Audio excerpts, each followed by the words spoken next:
આજના 77મા સ્વતંત્ર દિને હું કાવઠિયા ધ્વનિ આપ સૌને કોઈ કથા નહીં પરંતુ જીવન જીવવાની કળા વિશે વાત કરવા આવી છું. એ કળાનું નામ છે શ્રીમદ ભગવદ ગીતા. ગીતા એ પુસ્તક નથી પરંતુ ગીતા એ દિશા છે.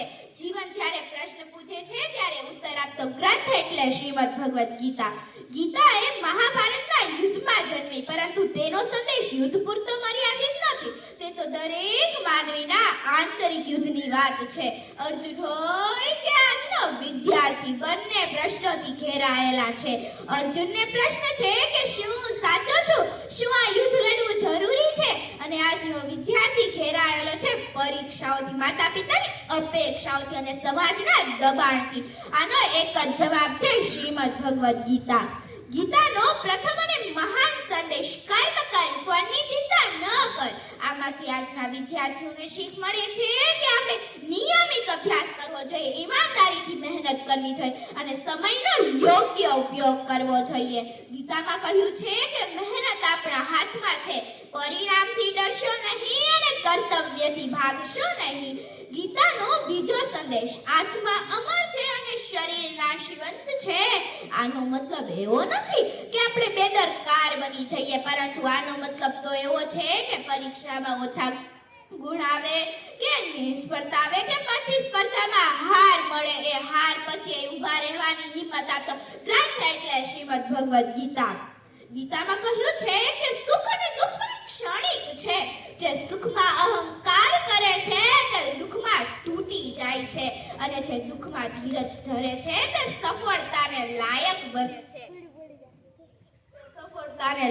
બને છે.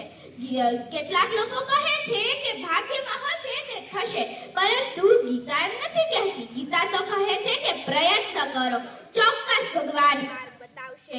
મહાભારતના યુદ્ધમાં પણ ભગવાન યુદ્ધ નથી લડતા પરંતુ એક સાથી બની અને માર્ગદર્શન આપે છે. ગીતામાં કહ્યું છે કે મહેનત આપણા હાથમાં છે, તેનું પરિણામ નહીં.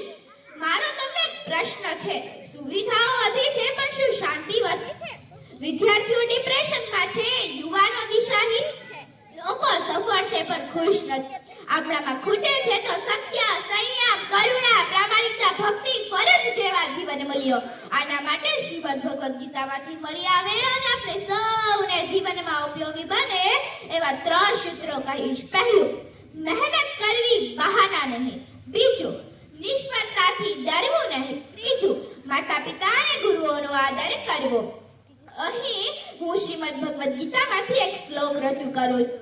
મુકમ કરોતિ વાચાલમ પંગુલંઘયતે ગિરિમ યત્કૃપાતમહં વંદે પરમાનંદ માધવમ.